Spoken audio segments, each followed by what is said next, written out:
On est dans notre deuxième matinée, deuxième dimanche où on est dans cette thématique non conventionnelle, je vous l'accorde, de la pratique du jeûne ou l'art du jeûne. Et en commençant ce matin, vous savez, commencez à me connaître un peu, j'aime bien poser des questions qui sont aussi à la fois une sorte de thérapie de groupe qu'on fait ensemble en fait, en commençant. Combien ont déjà pris et arrêté une résolution dans la même semaine ? Combien ont déjà pris une résolution et arrêté la résolution la même semaine ? Il n'y a pas de honte. Et vous n'avez pas le droit de mentir, on est dans une église. Vous devez dire la vérité. Vous savez que vous n'êtes pas les seuls. En réalité, on sait que les résolutions de début d'année durent à peu près jusqu'au 14 janvier. Et la plupart des gens qui jouent sur des business qui jouent sur les résolutions de début d'année font beaucoup d'argent avec les régimes, avec les fitness, vous connaissez toutes ces choses-là. Autre question un peu en lien avec ça, combien ont déjà arrêté un régime moins d'une semaine après l'avoir commencé ?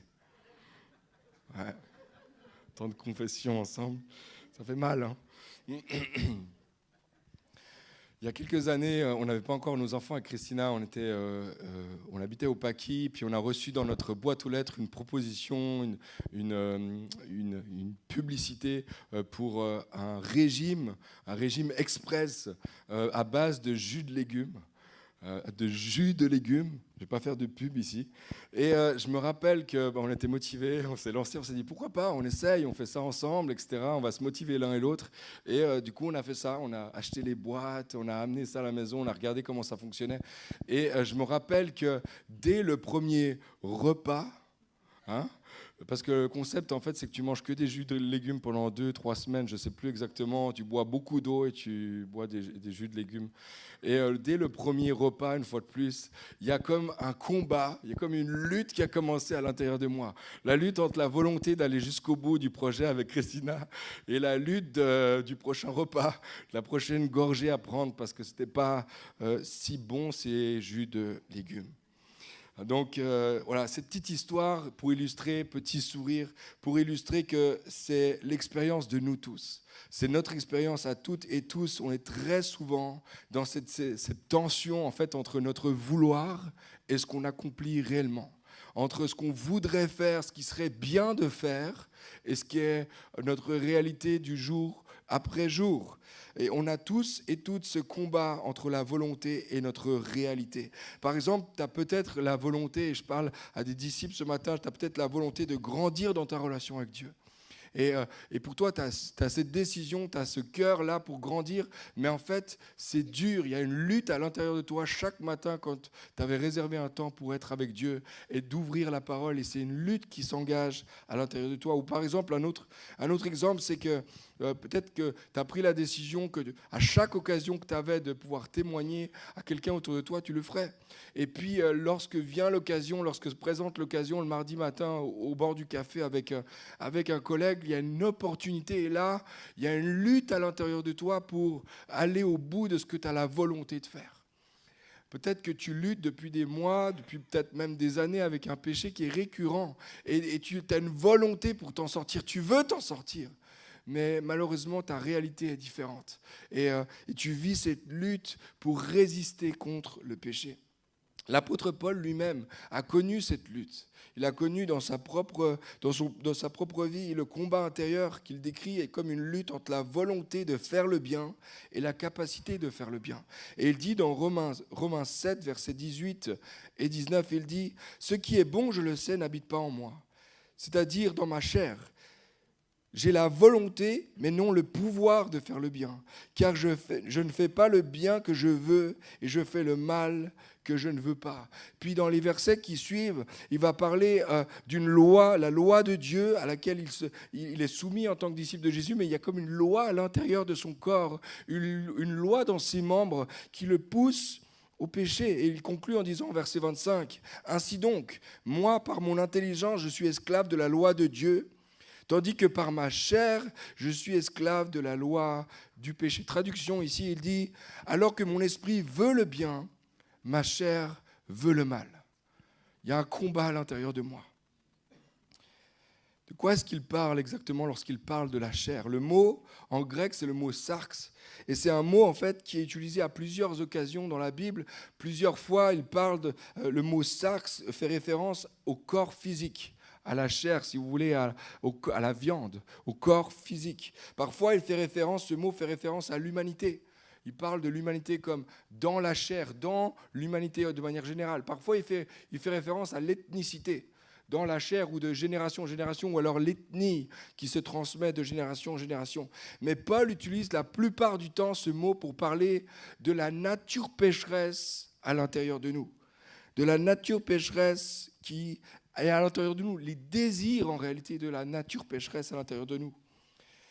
Puis, même si tu ne connais pas le terme biblique ou le terme grec ce matin, ce n'est pas très, très important, mais tu en as déjà fait l'expérience, c'est sûr. On l'a tous fait. On a tous fait cette expérience à des niveaux, à des degrés différents, d'avoir une certaine envie, un certain désir, une certaine pulsion qui est très, très forte, qui semble être plus forte que moi. Je ne peux pas résister. C'est comme, je ne veux pas ça, mais c'est ce que je fais. Et ce que je voudrais faire, c'est ce que je ne fais pas. Et ce que je ne voudrais pas faire, c'est ce que je fais. Puis il y a cette lutte que Paul décrit aussi dans Romains 7. Ça, c'est ce que la Bible appelle la chair. Cette expérience-là que tu as peut-être pour une chose ou pour une autre, c'est ce que la Bible appelle la chair. Et on l'expérimente toutes et tous à certains degrés différents, les hommes et les femmes, les jeunes de 15 ans et ceux de 75 ans. Les Européens et les Africains, on le vit tous à un certain degré, certains domaines de nos vies. On a tous cette expérience des désirs de la chair. La parole de Dieu explique ce phénomène comme un des dégâts collatéraux de l'entrée du péché dans le monde. Et le péché a non seulement bouleversé le monde et toute la création, mais il a aussi bouleversé nos désirs. Il y a comme des désirs qui sont maintenant désordonnés en nous. C'est ce que la Bible appelle la chair. Eugène Peterson décrit la chair comme la corruption que le péché a introduit dans nos appétits et dans nos instincts. C'est le péché qui a influencé ou qui influence nos appétits et nos instincts. Alors la bonne nouvelle, ce matin, je sais que je commence avec... c'est fort. Mais la bonne nouvelle de Jésus-Christ, c'est que par sa mort à la croix, Christ a échangé sa justice contre notre injustice.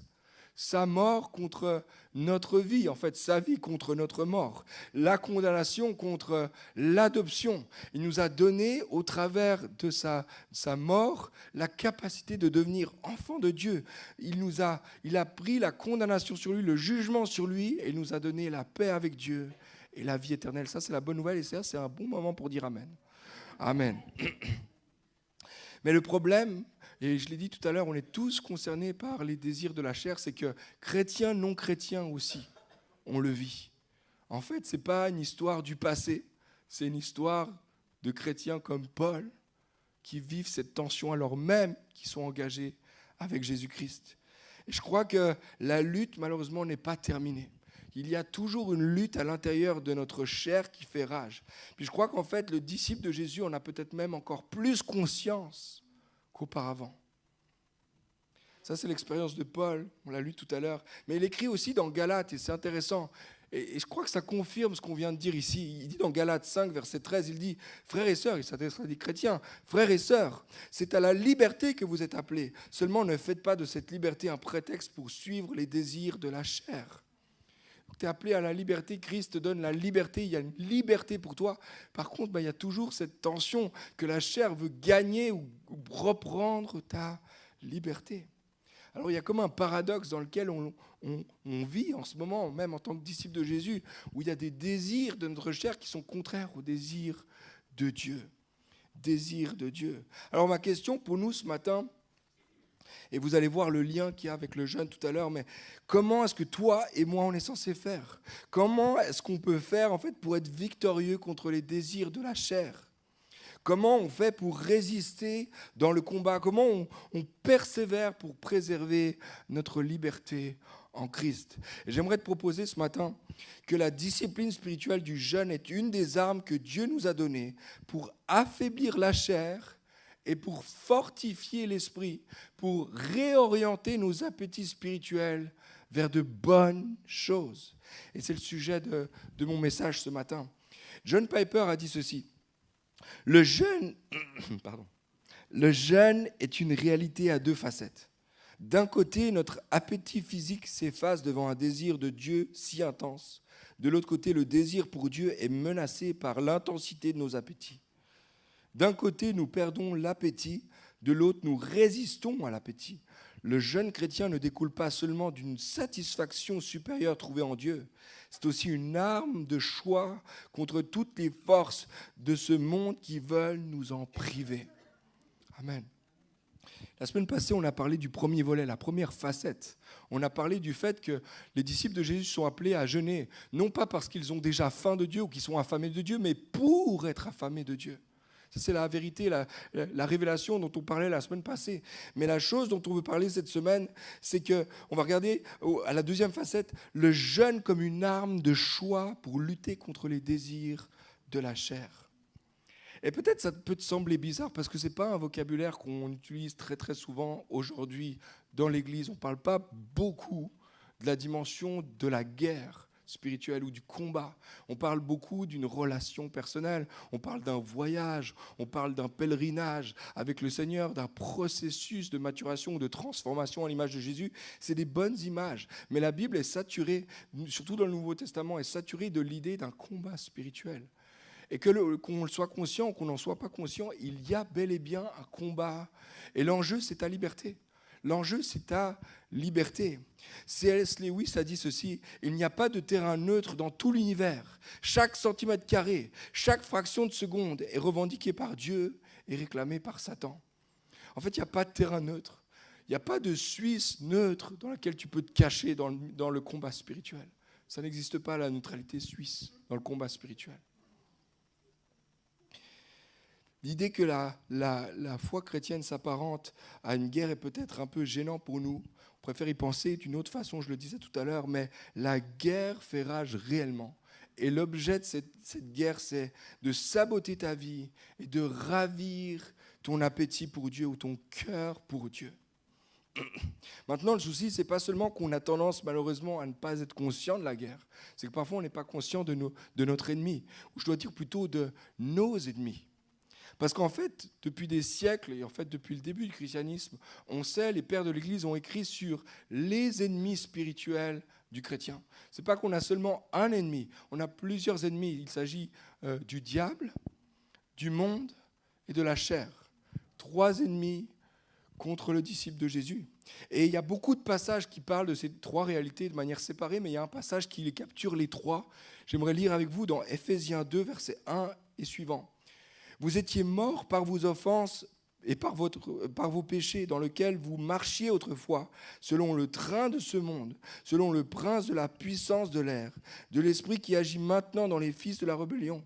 Nous tous aussi, nous étions de leur nombre. Nous vivions autrefois selon les convoitises de notre chair, accomplissant les volontés de la chair et de nos pensées.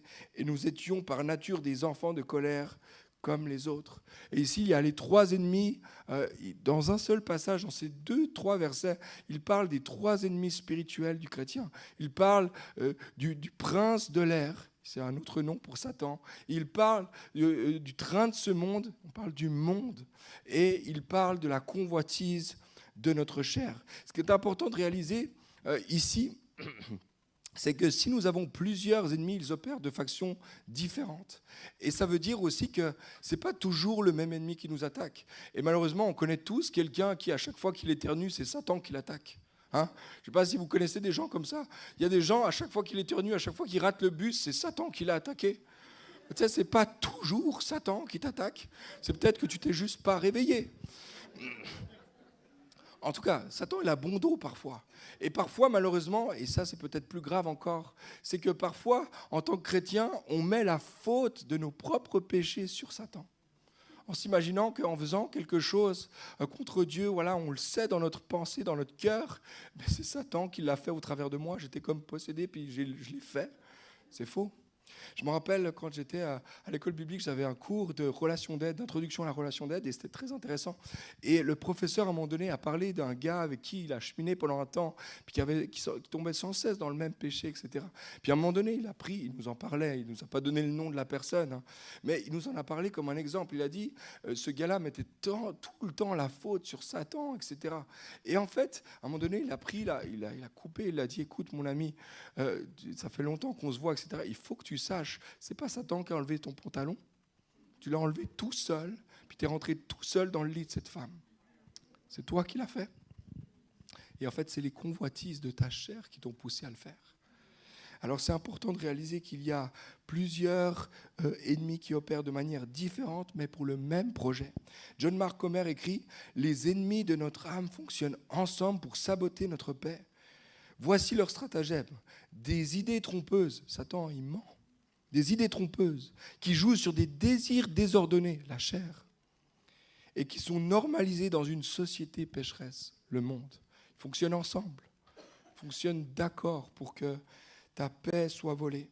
Et ce matin, je ne vais pas te parler des 3 ennemis, on n'aurait pas le temps, ça serait peut-être thème d'une série, etc. Mais j'aimerais te parler notamment de la chair. Puis dans ce contexte de guerre spirituelle, Paul écrit « C'est à la liberté que vous avez été appelés. Seulement ne faites pas de cette liberté un prétexte pour suivre les désirs de votre chair. » La liberté, c'est l'enjeu de cette guerre. Et les suites du verset, Paul explique comment est-ce qu'un disciple de Jésus peut lutter contre la chair. Il dit au verset 16, toujours dans le même chapitre 5, verset 16, il dit « Voici donc ce que je dis, marchez par l'esprit et vous n'accomplirez pas les désirs de la chair. » En effet, la chair, je suis désolé. En effet, la chair a des désirs contraires à ceux de l'esprit, et l'esprit a des désirs contraires à ceux de la chair. Ils sont opposés entre eux, de sorte que vous ne pouvez pas faire ce que vous voudriez. Et il dit en fait que la chair et l'esprit sont contraires, ils sont opposés l'un à l'autre. Et qu'en fait, pour opposer les désirs de la chair, il te faut les désirs de l'esprit. Il faut monter les désirs de l'esprit. Et de quelle manière on fait ça ? On marche selon l'esprit. C'est pour ça qu'il dit, en d'autres termes, il dit, si tu vas suivre les désirs de la chair, alors tu vas produire, ou tu vas être, si ton maître c'est ta chair, alors tu vas suivre les désirs de ta chair. Mais si l'esprit c'est ton maître, alors tu vas suivre les désirs de l'esprit. En fait, la question c'est pas tellement est-ce que tu as un maître, la question c'est de savoir qui est ton maître. Est-ce que c'est la chair ou est-ce que c'est l'esprit ? Je me rappelle quand on était petit, quand on était ado, plutôt avec mes frères, on avait un chien, il s'appelait Pam, c'est une femelle. Et puis on faisait souvent ce jeu pour voir qui était le vrai maître du chien. Alors on se mettait d'un côté de la rue, l'un et l'autre, on était 3, donc c'est facile. Un qui se mettait d'un côté, l'autre qui se mettait de l'autre côté, et puis on mettait le chien au milieu. Et puis au top de celui qui était au centre, on faisait « Pam, viens ici », pour voir vraiment à qui est-ce qu'il allait obéir. Pour voir c'était qui le maître du chien. Alors, vous pouvez imaginer, les gars, ils ont vraiment un esprit de compétition. Et en fait, notre traduction, c'était que celui qui, si le chien obéissait à ma voix, c'est-à-dire que c'était moi qui étais vraiment son maître. Et c'est la réalité. C'est la réalité aussi dans le monde spirituel. La voix à laquelle tu obéis, c'est réellement celui qui est ton maître.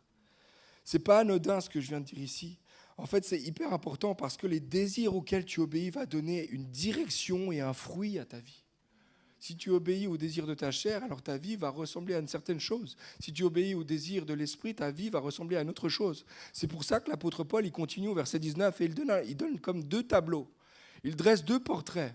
Un homme qui est conduit selon la chair, et il dit au verset 19, « Or les œuvres de la chair sont manifestes. » Ça se voit. Ce sont l'impudicité, l'impureté, la dissolution, l'idolâtrie, la magie, les inimitiés, les querelles, les jalousies, les animosités, les disputes, les divisions, les sectes, l'envie, l'ivrognerie, les excès de la table et les choses semblables. Il dresse un tableau et dit « Voici à quoi ressemble celui qui est dirigé par les esprits par le désir de la chair. Puis juste après, il donne un tableau, un autre portrait. Il dit, voici à quoi ressemble l'homme qui est dirigé par les désirs de l'esprit. Il dit, mais le fruit de l'esprit, c'est l'amour, la joie, la paix, la patience, l'amabilité, la bonté, la fidélité, la douceur et la maîtrise de soi. 2 tableaux. Et en fait, c'est comme 2 finalités, 2 destinations en fonction de si tu suis les désirs de ta chair ou si tu suis les désirs de l'esprit. Alors on est d'accord, 2 tableaux complètement différents. Et Paul dit, si tu laisses les désirs de ta chair te conduire, finalement tu obtiendras les fruits de la chair. Si tu laisses l'esprit te conduire, tu obtiendras les fruits de l'esprit dans ta vie. En fait, ce que Paul essaie de dire, c'est que la seule manière de combattre la chair, c'est de lui opposer un adversaire plus fort que lui. Une fois de plus, quand mon frère était petit, il avait un gars dans sa classe qui était plus fort que lui.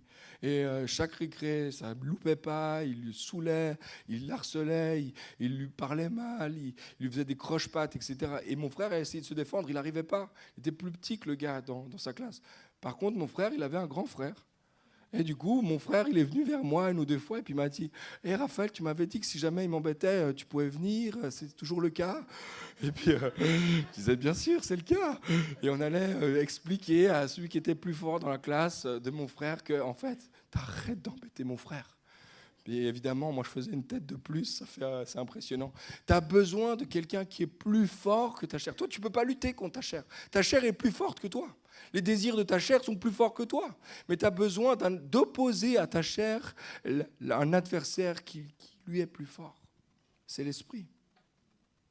Laisse-moi te dire ce matin, on n'est pas assez fort pour battre la chair seule. Puis la grande majorité d'entre nous, on a essayé. Ceux qui ont essayé, vous le savez. Vous avez essayé encore, et peut-être ça fait des mois et des années, vous luttez contre la chair, contre quelque chose en particulier, ou pour quelque chose que l'esprit vous conduit de faire, mais vous n'y arrivez toujours pas. Et les désirs sont très forts.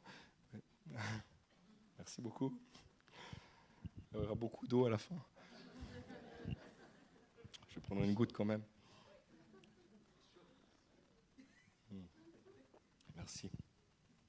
Ok, on va continuer quand même. Ça, la majorité de ceux qui ont essayé, on réalise qu'on n'est pas plus fort que la chair, que notre volonté seule n'y arrive pas. Les désirs de la chair sont trop forts pour toi et le seul moyen que le disciple possède pour lutter efficacement contre les désirs de la chair, c'est de lui opposer les désirs de l'esprit. Alors comment faire ? Paul continue en donnant 2 indications clés au versets 24 et 25, toujours dans Galates 5. Ceux qui sont à Jésus-Christ ont crucifié la chair et ses passions et ses désirs. Si nous vivons par l'esprit, marchons aussi selon l'esprit. En d'autres termes, la stratégie que Paul nous propose pour avoir le dessus sur la chair consiste à affaiblir la chair, affamer la chair et nourrir l'esprit. Puis une des meilleures manières que Dieu nous ait données, c'est le jeûne. Le jeûne est une discipline spirituelle qui affaiblit la chair et qui nourrit l'esprit. Voyez le lien ? Ta volonté n'y arrivera pas seule. Par contre, tu peux avoir la volonté de mettre en œuvre la discipline spirituelle du jeûne dans ta vie. Et alors l'esprit va combattre pour toi, va être fortifié dans ta vie. John Tyson écrit « Le jeûne est un des meilleurs outils que Dieu nous a donnés pour réorienter nos désirs de la chair vers les désirs de Dieu. » Alors une fois de plus, et celui qui est au Bimer, celle qui est au Bimer, si tu peux simplement suivre, les disciples sont en combat quotidien contre la chair, ça c'est la réalité. Tous les disciples, ne faites pas exception, tous les disciples font face à ce combat. Mais ils ne combattent pas avec la force de leur volonté, ils combattent en affamant la chair et en nourrissant l'esprit. Comment ? Par le jeûne. Par le jeûne. Les disciples, depuis des centaines d'années, millénaires maintenant, combattent la chair par la discipline spirituelle du jeûne. Voici l'équation. La chair veut saboter ta liberté et ta vie.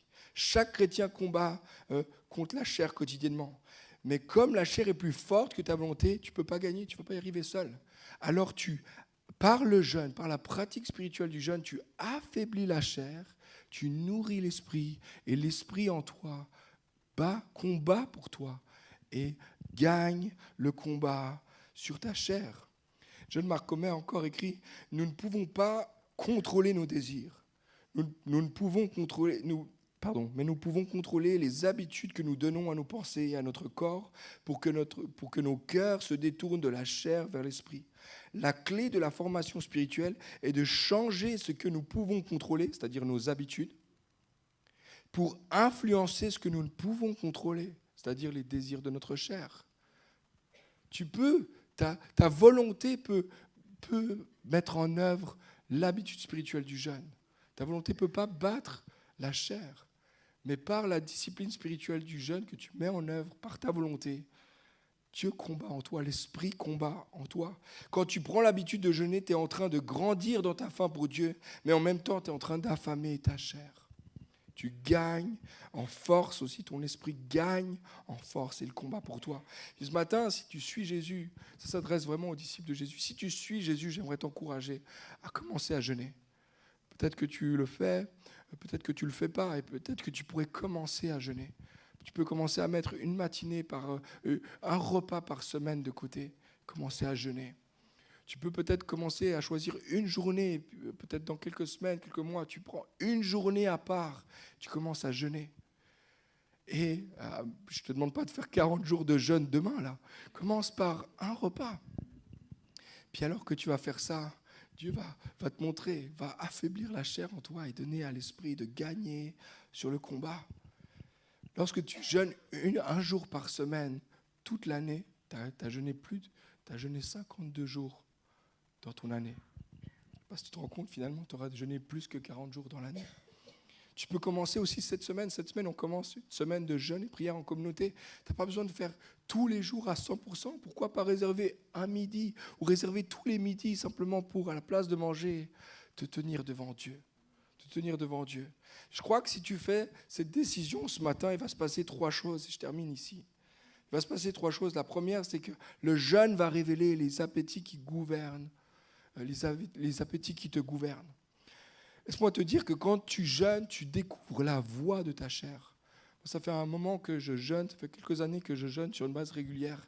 Et je vois, à la fin de la journée, je suis humilié parce que j'ai entendu tellement de voix différentes, tellement de choses dans ma chair qui cherchent à saboter ma paix. Je suis humilié et je réalise, il y a tellement de choses, en fait, il y a tellement de désirs en fait, en moi. Richard Foster a dit, plus que n'importe quelle autre discipline, le jeûne révèle ce qui nous commande. C'est un bienfait merveilleux pour le vrai disciple qui aspire à devenir conforme à l'image de Jésus-Christ. Alors la première chose qui va se passer, c'est que le jeûne va révéler les appétits qui te gouvernent. Mais voici ce qui va se passer ensuite. Le jeûne va entraîner de manière régulière à résister contre de petits appétits, contre de bonnes choses. Des appétits pour de bonnes choses. En fait, la discipline spirituelle du jeûne est une discipline du renoncement. Et alors que tu apprends à renoncer, tu seras capable un jour de renoncer à une tentation. Tu seras capable de renoncer à des choses qui sont plus fortes que toi, ici, actuellement. C.S. Lewis encore écrit « Lorsque vous entraînez les soldats à faire des manœuvres, vous les faites tirer à blanc parce que vous préférez qu'ils entraînent avant de rencontrer le véritable ennemi. » Logique. De la même façon, nous devons nous entraîner à nous abstenir de plaisirs qui ne sont pas mauvais en eux-mêmes. Si vous ne vous abstenez pas du plaisir, vous ne serez pas à la hauteur quand viendra le temps. C'est une question d'entraînement. Alors le jeûne devient un entraînement pour toi, pour dire non, pour apprendre à dire non. Tu vas commencer à développer des muscles qui sont capables de dire non, non, non à ce repas, non à ce repas, non à ce repas. Et un jour, tu seras capable de dire non à ce désir-là, ce désir désordonné-là. Quand vient alors la tentation de la chair, tu sais renoncer. Tu es capable, tu as entraîné ton cœur, ton âme à dire non. Et la troisième chose qui se passe, et on termine ici, peut-être on pourrait jouer quelques notes, et puis comme ça on peut prier ensemble aussi en terminant. On va prendre encore la Sainte Seine tout à l'heure. Et ce qui va se passer ensuite, c'est que le jeûne va affamer ta chair et va donner de la force à l'esprit dans ta vie. Tu vas commencer à voir, tu vas voir que certaines tentations, voir que certains péchés qui avaient la victoire sur toi pendant des années peut-être, commencent à diminuer, commencent à avoir moins de force, moins de capacité à te mettre la tête sous l'eau. Tu vas commencer à pouvoir dire non, à être capable de dire non en fait. Je ne vais pas me laisser prendre ma joie. Je ne vais pas me laisser prendre ma paix. Je ne vais pas me laisser prendre ma liberté. J'ai tellement plus avec Dieu que par ce simple fait que j'ai faim de ça. Tu vas commencer à devenir victorieux par l'Esprit en toi. Ce n'est pas toi qui vas gagner, c'est l'Esprit en toi qui gagne. Certains, vous connaissez l'histoire, et je termine avec cette histoire. Vous connaissez l'histoire de ce père qui parle à son fils du combat qu'il y a dans tous les hommes, toutes les femmes. Et pour imager, il parle de deux loups. Peut-être plusieurs, vous connaissez cette histoire. Il parle d'une bataille entre deux loups qui combattent l'un contre l'autre. Et qui combat à l'intérieur de nous. Il dit, le premier loup, en fait, c'est la colère, c'est la haine, c'est la méchanceté, la brutalité, l'indifférence, la jalousie, la tristesse, etc., etc. Toutes ces choses mauvaises. Et le deuxième loup, c'est la générosité, c'est la joie, c'est la paix, c'est l'amour, c'est le courage, la bravoure, la gratitude. Ça, c'est le deuxième loup. Et il y a ce combat à l'intérieur de toi comme il y a à l'intérieur de nous tous. Et le fils, il se tourne vers son père et dit, c'est lequel des deux loups qui va gagner, papa? Et le père dit simplement, c'est le loup que tu vas nourrir. C'est le loup que tu vas nourrir. C'est une image, et évidemment, c'est une image bien imparfaite. Mais c'est exactement ce qui se passe spirituellement lorsqu'on jeûne. On prend la décision d'affamer la chair, d'affamer le loup de la chair et de nourrir le loup de l'esprit. Alors le combat n'est plus égal. Et la chair, petit à petit, devient faible, devient rachidique. Et finalement, il perd complètement la victoire. Et le loup de l'esprit gagne. Et tu n'es plus sous l'emprise du premier loup. Ce matin, j'aimerais t'encourager. On va prier. Je propose peut-être qu'on peut se lever à notre place, si vous êtes à l'aise de le faire. Simplement prier, dire Seigneur, je veux marcher par l'esprit. Je ne veux pas marcher par la chair. Je ne veux pas vivre cette vie et être dirigé par ma chair et mes appétits. Je veux vivre par ton esprit. Apprends-moi à vivre par ton esprit. Enseigne-moi à jeûner. Apprends-moi, parce que ce n'est pas facile de jeûner, mais apprends-moi à jeûner. Merci Jésus. Merci Seigneur pour cette promesse que celui qui marche par l'esprit ne se laisse plus attaquer, n'accomplit plus les désirs de la chair. Je bénis ton nom Seigneur parce que tu as pourvu une solution pour nous en Jésus-Christ. Mais tu as pourvu une solution maintenant pour nous aussi qui marchons derrière toi pour venir victorieux Seigneur, pour devenir victorieux dans notre marche en toi, pour ne pas se laisser prendre notre victoire et notre joie et notre liberté, mais pour vivre avec toi Seigneur. Merci Jésus parce que tu donnes ce matin à notre entendement, à notre volonté, ce désir, cette volonté justement de se consacrer à toi, de se donner à toi, d'alimenter la vie de l'esprit en nous pour renoncer, pour combattre les désirs désordonnés de la chair. Merci Jésus parce que c'est toi qui fais cette œuvre en nous. Parce que nous n'avons pas besoin de nous battre par nous-mêmes, tout seuls, par nos propres forces. C'est toi qui le fais en nous Seigneur. Je bénis ton nom. À toi soit toute la gloire, Jésus. Alléluia, Jésus.